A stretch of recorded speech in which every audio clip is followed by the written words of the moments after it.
नमस्कार श्रोते हो, दीपक रेगे कथाकथन चॅनलवर तुम्हा सगळ्यांचं मनापासून स्वागत. श्रोते हो, तुम्ही ऐकताय प्राध्यापक व बा बोधे लिखित तुणतुण ही कादंबरी आणि आज भाग 8. केवळ 1,000 रुपये दंडावर काशी सुटली. देवाचं तिने आभार मानलं. नव्या ढोलकीवाल्याला समोर बसवत म्हणाली, सारज्या आता काय लवकर सुटणार नाही. ढोलकी तुम्ही सांभाळायची, वाद वाढवायचा नाही. नववरीस अडचणीचं ठरलं असं वाटायला लागलंय मला. काळजी करू नका बाईसाहेब, संगीताची बाजू मी एकटा सांभाळतो. अहो, तुमच्या विश्वास आहे माझा. पण एक अडचण होती बाईसाहेब. कसली हो? लोकांचं पगार तुंबल्यात. 2 महिने झालं माणसं वैतागलेत. असं कसं होईन बरं? मॅनेजरला बोलवा. बटवा नाचवत मॅनेजरनं रामराम घातला. का हो मॅनेजर, अक्कल काय पेंड खाती का तुमची? काय झालं बाईसाहेब? अहो, 2 महिने कलाकारांचा पगार नाही. कसा देणार बाईसाहेब? नोटा मी दिल्या की मोजून. तुम्ही दिल्यास हो, पण दिल्या कोणाजवळ? सर्जेरावाच्या जवळ. त्यानं एक दमडी दिली नाही. इचरा कोणाला बी. उलट साऱ्यांच्या सह्या घ्यायला सांगत होता तो. मग हे आधी सांगाय काय तोंड शिवलं होतं का तुमचं? कसं सांगणार हो?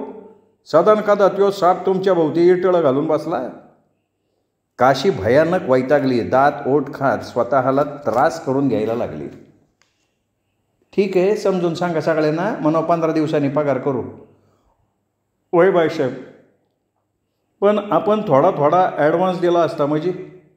आता सगळे मिळून माझा लिलाव करा. आधीच मी व्यापली. का डोकं खात आहे माझा? चुकलं बाईसाहेब. राणीने तिला धीर दिला. तेवढाच काशीच्या जीवाला विसावा वाटला. पोरीला जवळ बसवत काशी म्हणाली, अगं कर्ज तरी किती काढायचं? आवक कमी, खर्च जास्त. हे सगळी आशातली तारा झाली का? हे बघा, लई बी डोसक्यात राग घालून काय उपयोग नाही. सगळं होतंय सुरळीत. अगं पण मागणी तरी कुठे येते आपल्या तमाशाला? येईल, काळजी नका करू. चंपाशी वैर इतकं महागात पडन असं वाटलं नव्हतं बाया. नाव नका काढू पुन्हा तिचं. तो बाजी परवाडला, पण चंपी वाईट आहे. आता सरजा काय 7 वर्ष सुटत नाही बघ. आणखीन 14 वर्ष का अडकना? तुझं काय जात आहे? त्या मुडद्याने वाटोळं केलं की ग. नशीब समज तुझ्यावर चाकू नाही चालवला. काय सांगावं, उलट्या काळजाचा माणूस त्यो. अगं बायको हिरी ढकलून मारलेला माणूस त्यो. आणि मी खोळी चंपीला त्याच्या गळ्यात बांधाय बघत होती. असू दे ग, झालं ते चांगलं म्हणायचं. राणी, एक काम करशील का माझं? कसलं ग? हे बघ, इथनं मोरं तू आर्थिक कारभार सांभाळायचा. पगार फेगार सगळं तू बघायचं. अगं मला जमन का ते? सगळं जमतंय. अगं विश्वास ठेवायच्या लायकीचंच राहिलं नाही का कोणी? आई ते भोसले तसे बरे वाटतात. अगं बरा असला तरी तो शेवटी ढोलकीवाला. मॅनेजर काय निस्त्या तारखा घ्यायच्या कामाचा. मॅनेजरचं नाव काढूस तवर मॅनेजर आलाच घामपुशीत. बाईसाहेब, सरपंच आलेत उमरतचं. अरे मग पाठीव की यार. सरपंच आलाच. एका हातानं रामराम घालत बसला. कस काय वाट चुकला का? येऊ नाही का? नाही, यावं पुन्हा पुन्हा म्हणून तर म्हणती. ओळख आहे म्हणायची. तर अहो 3 वर्षामागं आम्ही तुमच्या गावात आलो होतो की. आता बी पुन्हा न्यायला आलोय. येऊ की, पण मागल्या दिवसासारखं 500 रुपये कापू नका म्हणजे झालं. अहो यंदा 500 जास्त देऊ, मग ते झालं. बोलण्या परास करून दाखवा म्हणजे झालं. राणी, अगं छान सरपंच नसणे. आणि काय हो सरपंच एकटंच आला? कारभारीन मेली. मागच मेली किती. अहो तसं नाही, गावकरी कोणी नाही आणलं का? कशाला उगा वाट खर्चीला भर. बरं पाऊस पाणी काय म्हणते? पीक पाणी बरं आहे ना? कसलं पीक घेऊन बसला बाईसाहेब. गारपिटीनं पार मेलो आहे आम्ही. हे मोठक्या एवढी एक गार. पिकं खाली आणि वर गाराचा थर. गहू शाळू गेला. बाया, मग तमाशाला पैसे जमणार का? अरे जमणार का म्हणजे? समद काम टाईट आहे. मग ॲडव्हान्स द्या की काहीतरी. देऊ की नाही कावा म्हणलं आम्ही. किती तारीख म्हणला? 9 तारीख येत्या शनिवारी. रविवारी तसंच बालेची जत्रा करून येऊ शकता तुम्ही. कशासाठी म्हणायचं ह्यो आधीमध्ये तमाशा? अहो तरुण मंडळाच्या मदतीला. काय काय काम करतात पोरं, ठेवायचं तिकीटावर. येऊ की आम्ही, घ्या चहा घ्या. मॅनेजरला त्यांनी बोलवलं, तारीख गाव लिहून घ्यायला सांगितलं. म्हणली पोस्टर्स आणा 7-8, लावून टाकावं आसपासच्या गावात. बरं झालं जाहिरातीची आठवण केली. एका हातानं तो चहा प्यायला लागला. एका हातावर बरं भागते, काय करणार, देवानं शिक्षा दिली. कुठं मिलमध्ये तुटला वाटतं हात? नाही हो, 7-8 वर्षापूर्वी मारामारीत तुटला. अशी एका हाताची 7-8 आहे ती उमरजमध्ये. तुमच्याच वांगीची असतील. वय बाय, हात एक असला तरी सगळ्या गावावर वट आहे आपला. चांगलं आहे. बरं येऊ का आता? ॲडव्हान्स मागितल्याशिवाय देत नाही वाटतं तुम्ही. हे असं होतं बघा, गप्पाच्या नादा ध्यानातच राहत नाही. घ्या मोजून बघा, 2,000 आहेत, बाकीचे तिथं देऊ. गेला सरपंच. तशी हरकलेली काशी राणीला हाक मारत म्हणली, घे नीट ठेव, तुला पैशाचा यावर बघाय नेमली आणि पैसा यायला सुरुवात झाला ग बाई. आई काहीतरी तुझं नीट ठेव. रोज रात्री झोपताना पेटी उशाला घेत जा. काय कोणाचं सांगता येतंय बाई. ते बी खरंच आहे म्हणा. तमाशा हलायच्या वक्ती 4 जण अडून बसली. पगार द्या की तेवढा. अहो सांगितलं ना मागं 15 दिवसांनी देईन म्हणून. निदान ॲडव्हान्स तरी. 10-15 दिवस काय बोलायचं नाही. या बघा उपाशी राबायला मोकळं नाही आम्ही. कोण म्हणते तुम्हाला उपाशी राबा? 15 दिवसानं सगळी मागची बिलं भागवून टाकू. जमणार नाही. आत्ताच्या आत्ता पगार पाहिजे. देत नाही, काय करायचं ते कर. ठीक आहे. 4घे बाजूला झाली, आपापसात कुजबुजायला लागली. आत आली, आपापलं सामान आवरलं, पडले बाहेर. राणीला म्हणले, अरे त्या महाराणीला म्हणावं आमच्या पगारातल्या पैशाचा शेंदूर आण आणि ढोंगणाव घेत आपण. आता 4 निघालो.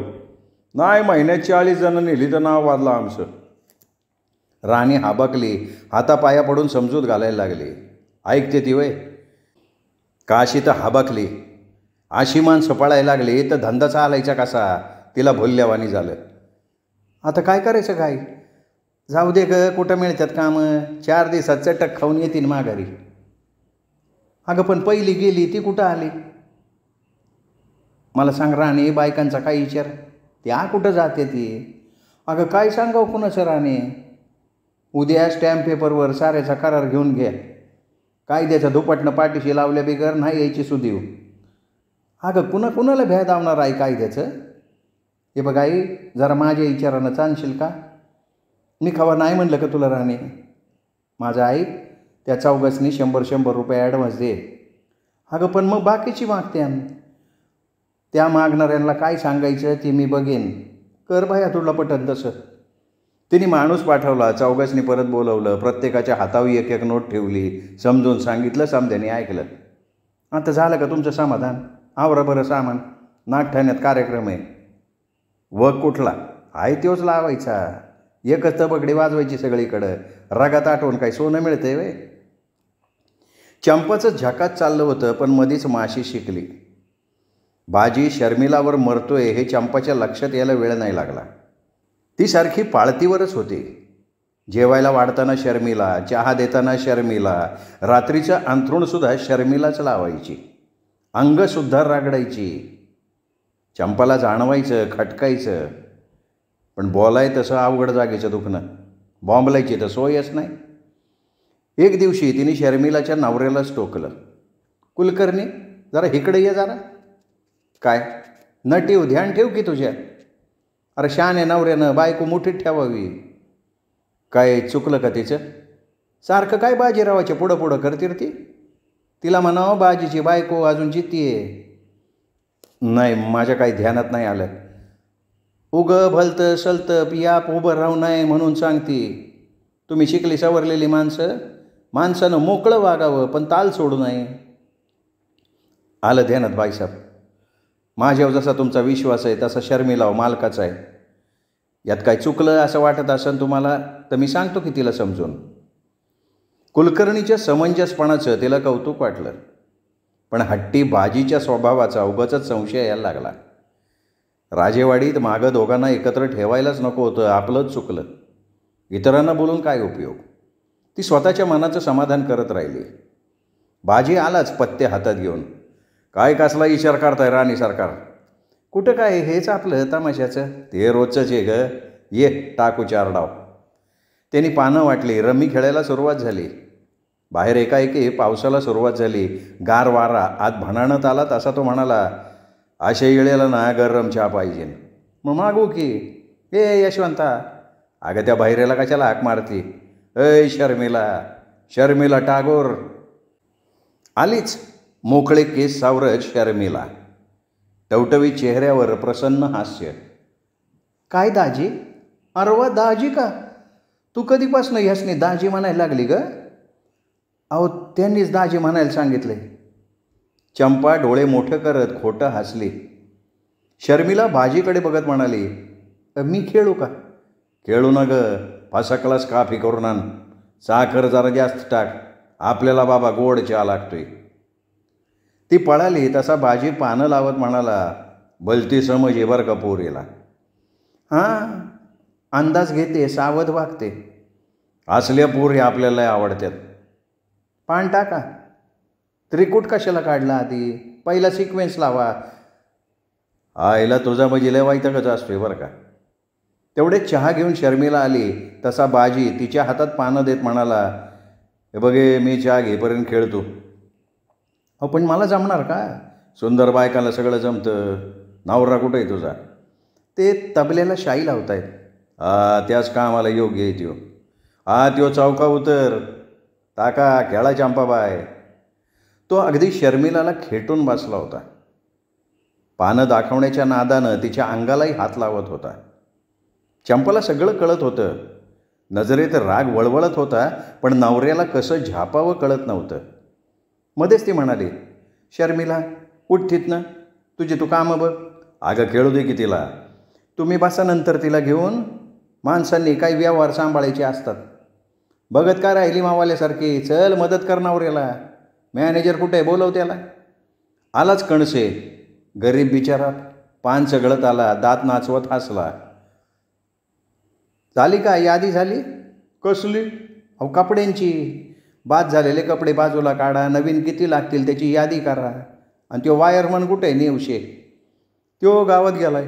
त्याला म्हणावं हवे असलेल्या सामानाची लिस्ट कर. उद्या जाणार आहे मी कराडला. आणू येता 50 वेळेला धावायला येळ आहे कोणाला? कुलकर्ण्याला जाके घेऊन. विश्वासू माणूस आहे. त्याला कशाला नेते? ते शर्मिलाला नेते की. दिवस मोडे लाग बंद. कोणीतरी बाई माणूस हवं माझ्यासोबत. मग ते शांतील ने नाही तर कमळेल ने. का? शर्मिलाचं काही लोणचं घालता इथं? हे चांगलं नाही. काय ते? अहो जे चाललंय ते. काय चाललंय? कळून सवळून नामानिराळे होऊ नका. जरा लक्ष घाला कामात. सारखा पत्त्या बरा नाही. ठीक आहे बाईसाहेब, बोला ना काय करू? उद्या मी येऊ का तुमच्याबरोबर? एवढं कुठलं आमचं नशीब.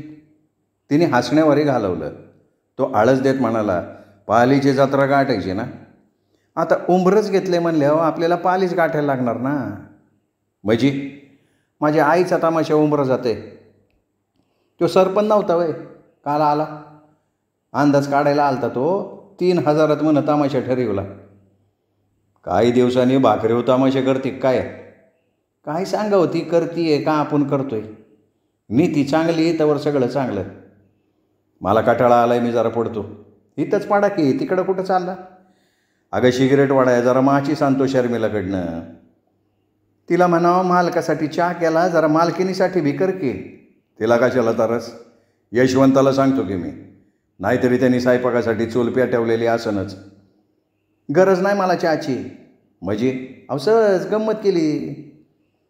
अशी काही एकाएकी सेल संपत आलेल्या रेडिओवानी करते का तू? सेल संपवायची वाट बघताय तुम्ही. जावा दूर काढाय टाईम होईन. दुसऱ्या दिवशी सकाळी 2 माणसं घेऊन चंपानं कराड गाठलं. 6-7 पातळं, वायरी, बल्ब, 10-15 फाळ्या. भरपूर माल खरेदी केला. दोघांच्या स्वाधीन करत म्हणाली, समद येष्टीव टाकून आणा. मी चलती मोर. चहा घेतला असता. तर चहा कशाला डोसताय? 12 वाजल्या. हे घ्या 10 रुपये. काहीतरी खावा हॉटेलात जाऊन. दोघांनी बाईसाहेबांनी नोटा वाटल्या. टकली तर म्हणला, काय बे म्हणा, पण बाईसाहेबांनी समधीची काळजी. एवढं खरं आहे रे, पण मालकसनी कुठं काय कळतंय? बघ की आता एवढी सोन्यागत बायको टाकली आणि त्या बामणीनीच्या नादाला लागल्या. बाईसाहेबाच्या ध्यानात आलं नाही म्हणून बरं आहे. अरे नाही कसं म्हणतो, बायकाचं डोळं लई सावध असतात. ती शांती आहे ना, बाईसाहेबासनी समधी माहिती पुरवती ती. अरे हे नव्हतं मला माहिती. तुला काय माहिती असतं आकाराम, नुसतं तिकीट फाडायच्या कामाचं तू. करे बाबा, चला झणझणीत मिसळपाव हाणल्या बिगर काय खरं नाही. चंपा वस्तीवर आली तेव्हा शांतता होती. बहुतेकांनी जेवणं आटपून ताणून दिली होती. चंपा गुपचूप आत आली. शांता लागलीच कानाला. मान हलवत चंपा सरळ बाजीच्या तंबूत घुसली. बाजी आरामात शर्मिलाला मिठीत घेऊन कुरवाळत बसला होता. तीही त्याचे चाटाचाटा मुख्य घेत होती. आता भास की बाईसाहेब येतील. अरे तिला यायला दिवस मावळेल. ये एकदा माझ्या मारू. सारखं सारखं काय असतो, एकदा भरपेट सुख दिलंय ना. चंपा जवळजवळ गरजलीच. काय चाललंय बाजीराव? अरे तू कवा आली? माझ्या मागं हेच आळे काय ग येईल लाबाड महिने. लय लवकर मोरच्या पायरी पोचली की तू. हां थांबते वय. छाताड लपवत पळाली शर्मिला. बाजी आपल्याच मस्ती सिगरेट पेटवत म्हणला, काय झाला का बाजार? झाला, पण माझाच संशय खरा ठरला. काय पाप केलं होतं मी? माझ्याच नाकावाशी वाकडी वाट चालताय. हे बघे, मला जे पटतं ते मी करतो. उद्या एखादा भाड्या उराव घेऊन मी पडली तर चालन का? माझ्याशी लगीन होण्याआधी कशावरनं पडली नच्छिन? रगत पिती फुटल मला, रगत पिती. अरे समज सोडून तुझ्या मागं आली ती ह्याच्यासाठी वय? हे आवाज नाही पाहिला?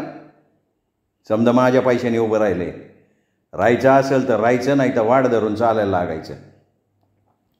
चंपा खूप रडली, हाणून बडवून घेतलं. बायकांनी समजूत काढली तेव्हा शांत झाली. पेन घेतला, डाव्या हातानं 4 ओळीचं पत्र खरडलं, पाकिटात घातलं आणि घडी करून पाकिट छातीजवळ खवलं. रात्री आलाच टकले माल घेऊन. बायका साड्या बांगण्यात गुंतल्या. तसा चंपानं टकल्याला जवळ बोलावला, त्याच्या कानात काहीतरी सांगितलं. टपाल हातात दिलं तसा तो पाकिट खिशात घालत म्हणला, मी सगळं व्यवस्थित करतो, तुम्ही काय काळजी करू नका. जेवण झाल्यावर टकल्यानं गाठला बाजीला. मालक, या बाजाराच्या पावत्या. त्यांनी पावत्या नीट बघितल्या, माल बघितला. मग पावत्या बॅगेत ठेवत म्हणाला, बऱ्याच नोटा घालून आला म्हण की आज. आता गरजेचं सामान घ्यायलाच लागतं ना. तो कुलकर्णी कसा नाही आला? त्याला पाठवलं मटण आणि दारू आणायला. येईल त्यो. एक सांगायचं राहिलं, मालक, ती राजेवाडीची माणसं भेटली होती. काय म्हणत होती? काय नाही, तुमचे वडील आजारी आहेत, हे काय पाकिट दिलं आहे तुम्हाला द्यायला. कुठं गेलं राव? खिशातच ठेवलं होतं. वाढलं नाहीच ना कुठं? अहो कसं पडन, काळजीपूर्वक ठेवलेलं आहे मी. हां हे घ्या, हे बघा. टपाल वाचलं तसा बाजी इचारात पाडला. आडवा होत म्हणला, चंपल म्हणावं माझी बॅग भर, सकाळी येरवाळी जाय हवंय राजवाडीला. का हो? आजारी येत वडील. पहिल्यापासून वैर केलं, मरताना तरी येसरू की सगळं. बोलीव चंपाला. चंपा आलीच. राग अजून नाकाव तसाच. कशाला बोलिवलं? टपाल आलाय राजवाडीचं. काय म्हणणं आहे? बाबा आजारीत गेलं पाहिजे, तू बी चल. मी मोकळी नाही, तुमचं तुम्ही जावा. अगं अशा वक्ताला नाही म्हणू नाही माणसानं. लय फायद्याचं शहाणपण मला शिकवू नका. उलट बोलली तर दात पाडल. पटत नसलं चालायला लागायचं. मी का जाईन? कंपनीचं रजिस्ट्रेशन माझ्या नावावर आहे, ध्यानात ठेवा. झटक्यात गार पडला बाजी आणि बसल्या जागेवर झोपून गेला. दुसऱ्या दिवशी बाजी सटाकला राजेवाडीकडं. चंपानं कुलकर्णी नवरा बायकोला मोरं बोलवलं. काय सांगितलं होतं रे तुला म्या? काय सांगितलं होतं ना, या टवळीव ध्यान ठेव म्हणून. पाखराला राखायला बसून कुठं पीक वाचतं का? लय हुशारी नका दाऊ. सामान आवरायला लाग. चल निघ, त्या कलिंगडाला घे बरोबर. माझं ऐका बाईसाहेब, यात माझी काय बी चूक नाही. चूक करून वरती नाही म्हणतो रे खोळ्या. बिन दाव्याचं कालवाड मोकळं सोडतो. उधळलं नाही तर काय मुंगीवानी वारळू धरून राहिलं वय ते. मॅनेजर, या दोघांचा हिशेब पूर्ण करा आत्ताच्या आत्ता. मॅनेजरनं तिथल्या तिथं कागदाव हिशोब केला. भरलेल्या दिवसाचा पगार दोघांच्या बी हातावर ठेवला. तशी चंपी गरजली. बघताय काय फुटायचं बघा. रंडकी माझ्या नवऱ्याला नादवती वय. लय शहाण्या, उगत अटकवू नका. बाईसाहेब, तुमच्या मोर एक डाव शर्मिलाला विचारतो. काय शर्मिला? किती डाव सांगितलं तुला मालकापासून दूर राहा? खूप वेळा सांगितलं, तरी बी पुन्हा वाळणाव गेली का तू? आता मनाला आवर घातला तर मालक कुठं गप बसू देतात का? पण तू जवळ जायचं टाळलं असं तर नाही जमलं मला. श्याम्यानं पायातली चप्पलच काढली, मनाची शांती होस्तवर तिला चोपून काढले. पेटी उचलत म्हणला, उचल ते गठुडं आणि चल, आता इथं थांबायचं नाही. बायकांच्या पायात रामायण घडतं हे आज पावतर ऐकून होतो, आज खरं खरं घडताना बघतोय. तो पुढं चालत होता, बायको मागं येत होती, कोण कोणाशी बोलत नव्हतं. ओढा भेटला तसा म्हणला, चल जरा हातपाय धुवून घे, अवतार झालाय. राग गेला नव, गेलाच म्हणायचा. पण नवरा जिथं असताना तू वाकडी चालायला नको. कावा बघितलंय का तुम्ही डोळ्याने, का आपलं इतराचं ऐकून निसता संशय. बाया वाकड्या चालाय देवादिकासनी तरी गावत्यात का कावा. बाताळ बदल. बदलते की, पण केवढ्यानं मारल्या मला चेपला. नशीब समज तिला नाल नव्हता, आपला राग तुला माहिती.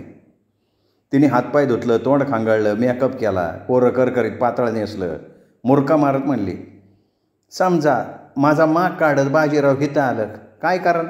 यो कशाला मारायला येतोय.